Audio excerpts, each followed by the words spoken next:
Salut mes électrifiés, j'espère que vous allez super bien. Je fais suite à ma vidéo de présentation de la caméra Argus PT Ultra que je vous ai montré donc en vidéo la dernière fois. Et donc là, on va voir un petit peu le logiciel que vous allez pouvoir utiliser sur vos Mac, sur vos téléphones, que ce soit Android ou iOS.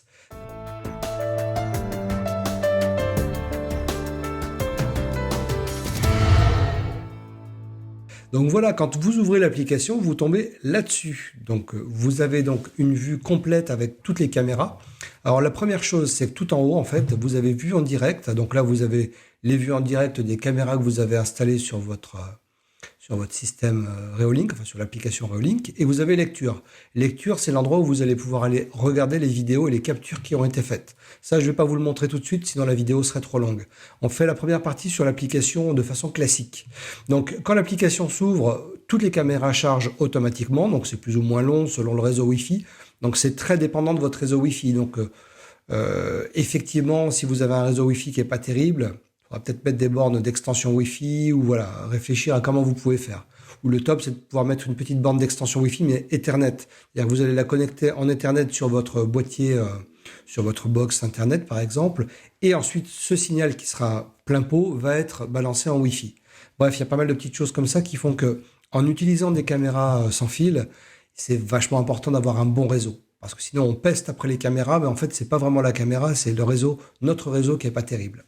Donc vous avez sur la gauche toutes les caméras qui sont connectées, donc vous pouvez sélectionner donc une caméra en particulier. Donc si je double-clique sur une caméra, je vais l'afficher en grand. Je pourrais double-cliquer aussi sur une caméra à ce niveau-là pour l'afficher en grand.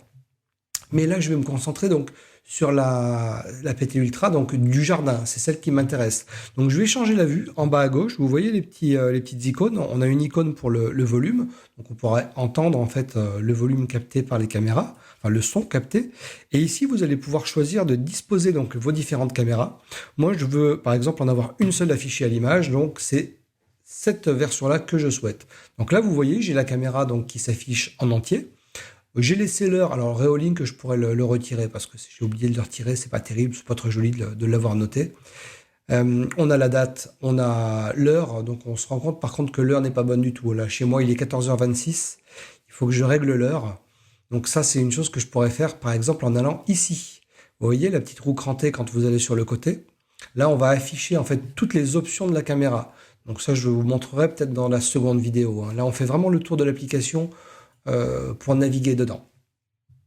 Donc je continue ici. Si j'appuie sur ce bouton-là, je vais effacer en fait toute la barre du bas et je vais me mettre vraiment en plein écran.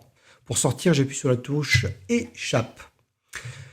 En haut à droite, on a une petite roue crantée, donc là, qui va nous permettre d'afficher des paramètres système. Donc c'est pareil, ça fera partie du menu qu'on regardera dans une prochaine vidéo. Sinon, ça serait beaucoup trop long. Ça, on verra tout ça après pour tout ce qui est enregistrement local, mise à jour, etc. Le petit cadenas ici pour verrouiller l'image. Alors je suppose que c'est si quelqu'un arrive et que vous voulez cacher ce que vous regardez, vous appuyez sur ce bouton-là. Ça cache l'image directement. Bon, c'est une possibilité. Vous avez les trois petits points avec la petite icône de discussion en fait qui vous permet de vous connecter en fait. Alors là, vous n'allez pas le voir, mais je ne peux pas vous l'afficher. Je vous ferai peut-être une capture d'écran. À l'assistance Reolink, donc vous pouvez taper un texte, écrire un texte, envoyer des photos, des captures d'écran. Si vous avez un problème ou si vous avez des améliorations que vous aimeriez partager avec Reolink, vous pouvez leur envoyer. Donc c'est en cliquant à ce niveau-là que vous allez pouvoir ouvrir une page sur votre navigateur Internet. Ensuite, qu'est-ce qu'on va voir? On va voir ici, très important. Donc vous voyez que là, il y a une petite icône micro, c'est-à-dire que si je clique dessus, il y a un micro avec parler qui apparaît. Si je clique sur le micro, maintenant tout ce que je suis en train de dire va ressortir au niveau du haut-parleur sur la caméra. Je le coupe parce que je voudrais pas que tout le monde dans le jardin entende ce que je vais dire, mais il vous suffit de l'activer, vous parlez, et pour ne plus que les personnes vous entendent, vous rappuyez sur ce bouton. C'est plutôt efficace, le micro fonctionne, enfin le haut-parleur fonctionne plutôt pas mal, donc on l'entend plutôt bien. Vous pourriez, si vous l'avez à l'entrée d'une maison, si vous avez un livreur ou une personne qui sonne par exemple, demander à la personne de se présenter, donc c'est plutôt très pratique. Ensuite, là on voit un voisin qui passe tout au fond. On a vu une tête, là je fais un gros zoom, mais j'ai vu une tête au fond. Ici, vous avez la possibilité de paramétrer un time-lapse. Donc vous pourriez, alors il y a plein d'options au niveau du time-lapse. Donc vous pouvez cliquer sur créer maintenant. Sinon vous allez voir en fait ceux qui ont déjà été créés, hein, les time-lapse que j'ai déjà fait. Donc vous pouvez aller dessus, les effacer ou les télécharger, ou en créer un. Donc là, il vous suffit d'aller, par exemple, si je voulais un time-lapse sur les nuages en mouvement, il me suffirait d'aller dessus, lever de soleil, coucher de soleil, etc. Ou un time-lapse personnalisé. Donc là, c'est moi qui vais choisir quand est-ce qu'il va commencer, combien de temps il va durer, en heures ou en minutes ou en jours. Donc ça, c'est très bien de pouvoir le paramétrer. Par exemple, si vous voulez faire un time-lapse au sujet de travaux, on vient faire des travaux dans votre cour, vous venez faire mettre du goudron dans la cour, bah, vous voulez un time-lapse sur ces travaux-là, bah, vous paramétrez donc un time-lapse de 7, 8, 9, 10, 15 jours et il prendra une photo toutes les 10 ou 20 secondes pendant 15 jours. Vous allez pouvoir choisir donc voilà l'intervalle photo. Donc plus c'est long, bah, plus vous allez choisir la photo toutes les 20, 30, 40, 50 secondes, voire une minute. Ça dépend de la durée du time-lapse. Si c'est sur plusieurs semaines, plusieurs mois, bah, ça sera plutôt une minute. Si c'est un time-lapse très court, vous allez choisir 10 secondes. Vous avez le format, donc format vidéo ou photo. Donc soit il enregistre un time-lapse, donc il fait des photos qu'il va mettre dans un dossier, soit il crée un fichier vidéo directement du time-lapse. Et vous avez la qualité du time-lapse, donc là vous allez être en net, bonne qualité, équilibré ou fluide. Moi je conseillerais d'être en net pour avoir une bonne qualité de time-lapse. Et on voit le poids estimé, en fait, la taille estimée du fichier de 168,75 mégas. Si je me mettais en équilibré, ça ferait 10 mégas, vous voyez la différence, ou fluide, 9 mégas. Par contre, là, au niveau qualité, vous avez décalé à l'écran, donc c'est pas terrible. Donc voilà, c'est une petite fonctionnalité sympa d'avoir le time-lapse là-dessus. Je peux aller ensuite, alors je vais attendre un petit peu que ça s'affiche, vous avez alarme sonore, c'est-à-dire qu'en appuyant sur ce bouton, je vais faire sonner tout de suite le haut-parleur et l'alarme sur ma caméra. Donc ça permet, si par exemple vous êtes alerté, s'il y a un problème ou quoi que ce soit, vous pouvez faire sonner donc votre alarme. Ici, on peut allumer le projecteur LED. Donc, selon comment il va être paramétré au niveau de la détection, il va peut-être s'allumer automatiquement dès l'instant que vous allez regarder une image, dès l'instant que vous allez vous connecter à votre caméra. Si ce n'est pas le cas, vous pouvez allumer le projecteur LED pour la nuit. Alors, qui est très pratique parce que sur ce type de caméra, le fait d'allumer le projecteur LED va vous permettre de bénéficier d'une vision la nuit en couleur. Et ça, c'est super bien. De passer plutôt du noir et blanc où on voit pas très bien, les détails sont pas terribles, c'est jamais terrible. Alors que là, avec le projecteur LED, vous avez une vision de nuit en couleur qui est vraiment très efficace. Je vous mettrai une petite capture, je vous mettrai une vidéo pour que vous puissiez voir ça de façon incrustée. À côté, vous avez rogner vidéo, c'est-à-dire que là, si j'appuie dessus, ouais, on a un petit carré qui apparaît, donc ça rogne la vidéo, mais alors on voit la qualité, je suis à fond, donc c'est pas bon du tout, quoi. Vous allez utiliser en fait la roulette de votre souris pour zoomer ou dézoomer. Donc là, je dézoome. Mais j'ai remarqué une chose, c'est que quand je me mets dans cette fonctionnalité de rogner vidéo, c'est comme si en fait ma caméra passait en basse qualité directement. Et vous voyez, là, elle se remet en haute qualité. Alors que si je zoome directement sans passer par cette fonctionnalité-là, je garde une qualité qui est quand même plus que correcte quand je zoome dans l'image. Vous voyez? Ça reste plus que correct. Là, je suis tout au fond du jardin sur le poulailler. C'est pas mal. Alors, vous n'allez pas voir le visage d'une personne détaillé. Il faut pas croire. Mais là, je suis très loin. Là, la cabane, elle est à peu près à 50, au moins 50-60 mètres. Donc, c'est pratique. Vous utilisez la petite roulette qu'il y a sur votre souris et vous allez pouvoir zoomer pour voir un peu plus précisément ce qui se passe à un endroit de la scène. Ensuite, vous avez une fonctionnalité PTZ. Donc là, c'est ce qui va vous permettre de bouger en fait la caméra. Donc ce petit écran, je vais le mettre sur le côté. Et en fait, vous voyez, vous avez des petites flèches qui apparaissent. Alors si vous êtes sur votre téléphone, vous allez appuyer de façon tactile. Si vous êtes avec votre souris, vous allez vous placer à gauche ou à droite. Si là, j'appuie par exemple à droite, vous voyez que ma caméra va se déplacer à droite. Il y a un petit temps, il y a un petit délai entre le moment où j'appuie et le moment où ça va se déplacer. J'appuie à gauche, vous voyez, il y a 3-4 secondes de délai. Moi, ça dépend de mon Wi-Fi. Elle est assez loin du Wi-Fi, elle le capte, mais elle est assez loin. Donc, c'est pas la caméra qui est en cause, c'est véritablement mon réseau Wi-Fi. Si je monte, par exemple, vous voyez, il y a un délai de 3-4 secondes à peu près à chaque fois. En dessous, par contre, je vais vous montrer quelque chose de très pratique à ce sujet-là. Vous avez la calibration, donc vous allez pouvoir calibrer la caméra. Première installation, vous allez cliquer sur calibration en cours. Alors voilà, je la laisse se calibrer. Donc vous voyez le petit texte qui s'affiche, fonction PTZ est indisponible. Donc elle va faire tout un tour en fait. Elle va aller au maximum.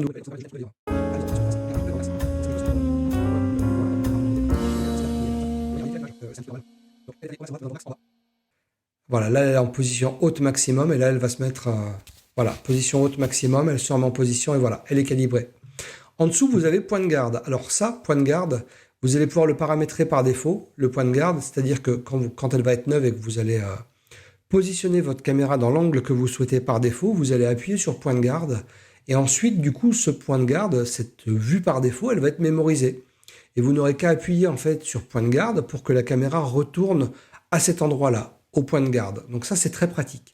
Mais une autre chose qui est hyper pratique, c'est le pré-réglage. Et ça, c'est super. Vous voyez ici, j'ai paramétré en fait, et j'ai plein de petits textes. C'est-à-dire que, en gros, si je place par exemple ma caméra de cette façon-là, je vais en créer un nouveau, comme ça au moins ça vous permettra de voir directement. Si je veux cette vue-là, par exemple, je vais me mettre comme ça, uniquement comme ça. Cette vue, je veux la garder en mémoire. Je veux pouvoir aller rapidement dessus. Donc je vais faire pré-réglage, je vais faire le petit plus, et je vais taper vue nord, panneau. Hop, je touche le micro en même temps, j'espère que ça ne fait pas trop de bruit. Donc voilà, j'ai paramétré cette vue. Maintenant, je vais retourner à mon point de garde que j'avais mis ici. Donc vous voyez, je ne touche plus à rien en fait, hein. J'ai les mains en l'air. Il suffit juste de cliquer sur le bouton. Donc ça sera pareil sur votre téléphone. Et elle se remet automatiquement en place. Si maintenant je vais sur 4 panneaux, donc là on va retourner sur le toit où je me suis créé cette vue-là, où quand il y a beaucoup de vent, je peux aller jeter un petit coup d'œil en fait au niveau des panneaux, voir si ça bouge pas ou s'il n'y a pas de souci de casse ou quoi que ce soit. Donc elle se met automatiquement en place sur les panneaux. Donc ça me permet de voir aussi l'ensoleillement des panneaux selon la saison et la journée. Et si je reclique sur vue nord panneau que j'ai créé juste avant, elle va se repositionner exactement comme je l'avais mise en enregistrant ma vue nord panneau. Et vous voyez, c'est très rapide. Du coup, ça va beaucoup plus vite de sélectionner des points de pré-réglage comme ça, plutôt que d'aller cliquer et d'aller faire bouger ma caméra. Ça, c'est parce que mon réseau Wi-Fi est pas au top. Peut-être qu'avec un réseau Wi-Fi à fond ou quand la caméra capte au maximum, peut-être qu'il y a moins de latence en fait, dès l'instant que vous voulez la déplacer.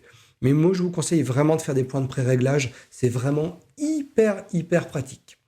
Donc là, je vais la remettre en point de garde et donc elle va se replacer et je ferme.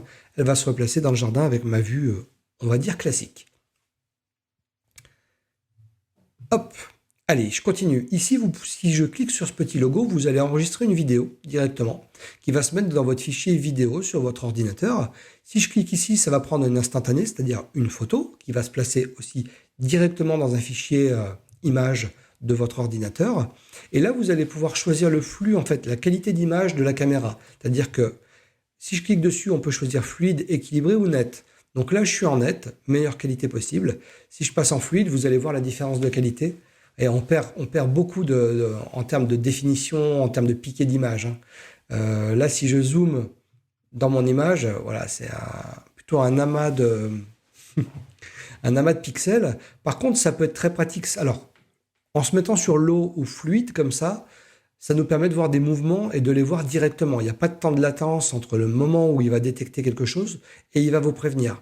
Donc si c'est vraiment pour détecter un mouvement ou le passage d'une personne ou d'une voiture ou quoi que ce soit, c'est pas très embêtant de vous mettre sur fluide. Après, je vous conseillerais plutôt de rester sur équilibré. Vous avez un mix entre qualité d'image, vous voyez, c'est quand même bien meilleur, et fluidité dans l'image. Après, c'est pareil, si vous avez un réseau Wi-Fi de très bonne qualité, il n'y aura aucun souci et vous pourrez vous mettre en net. Vous allez voir, la qualité va rechanger, c'est encore meilleur, encore plus précis, plus piqué dans l'image. Et là, bon, voilà, vraiment, c'est très dépendant du réseau Wi-Fi. Donc voilà, là, on a fait le tour à cet endroit-là. Si je fais un clic droit sur l'image, on peut avoir directement le réglage net équilibré au fluide, ce qui évite d'aller cliquer sur le petit bouton du bas. Alors maintenant, je ne sais pas si je vais continuer le tuto parce que ça fait 15 minutes, donc ça fait un peu long. Je vous montrerai dans un autre tuto le fonctionnement, enfin le menu et les réglages possibles pour cette caméra. Mais on va juste finir ici avec donc l'icône de sélection, en fait, la case de sélection de cette caméra, où vous avez plusieurs choses. Donc là, on a le connecté qui vous indique que on est bien connecté, il n'y a pas de souci. Il y a du réseau Wi-Fi, donc pas de problème. On a un petit éclair avec un soleil, ça veut dire que, et avec une petite batterie, ça veut dire qu'en ce moment, elle est en train de recharger. Donc, pas de souci. Quand il n'y aura plus de soleil et qu'elle ne sera pas en train de recharger, bah, l'éclair va disparaître. L'éclair et le soleil vont disparaître. Et puis la batterie vous indiquera le niveau de charge. Et donc, si vous voulez aller dans les paramétrages ensuite de la caméra, il faudra cliquer sur cette petite roue crantée pour afficher ensuite tous les menus. Donc ça, on va le voir dans une vidéo qui arrivera dans très peu de temps. Voilà, allez, j'arrête maintenant. J'espère que ça vous aura plu de découvrir rapidement l'application Reolink sur Mac. Vous avez la même chose sur iOS, la même chose sur Android et très certainement la même chose sur PC. Comme je suis sur Mac, du coup, j'ai pas pu tester ça sur PC. Allez, je vous souhaite une excellente journée. Profitez du soleil et rechargez bien vos batteries. Salut!